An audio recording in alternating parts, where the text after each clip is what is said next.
parole et garde avec toi mes préceptes. Observe mes préceptes et tu vivras. Garde mes enseignements comme la prunelle de tes yeux.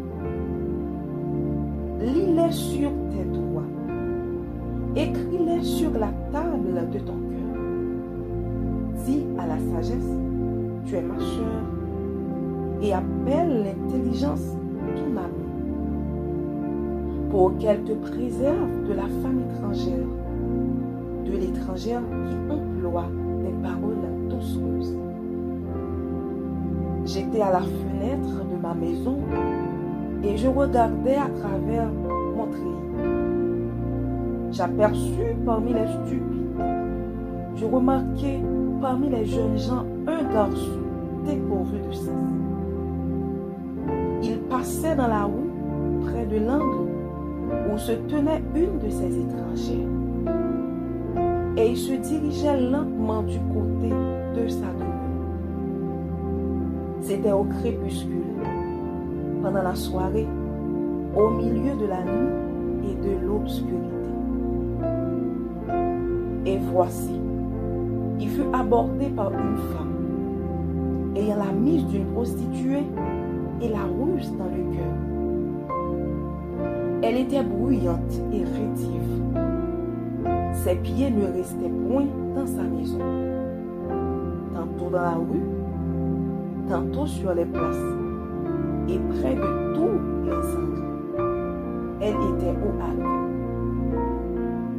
Elle le saisit et l'embrassa, et d'un air effronté lui dit, « Je devais un sacrifice d'action de grâce.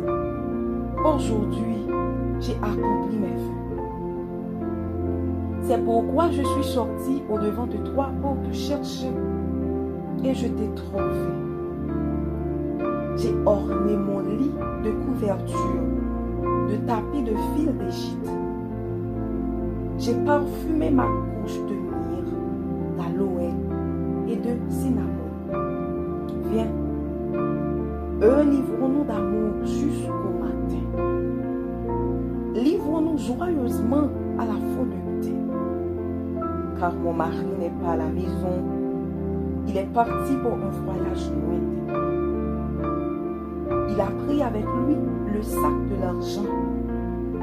Il ne reviendra à la maison qu'à la nouvelle lune. Elle le séduisit à force de paroles.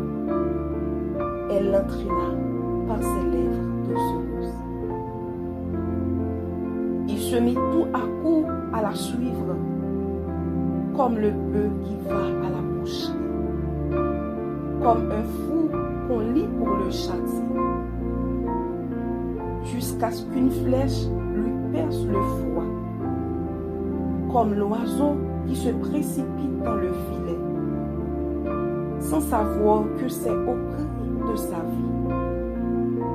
Et maintenant, mes fils, écoutez-moi, et soyez attentifs aux paroles de ma bouche.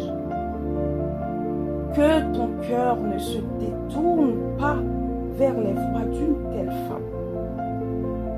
Ne t'égare pas dans ses sentiments, car elle a fait tomber beaucoup de victimes, et ils sont nombreux, tous ceux qu'elle a tués.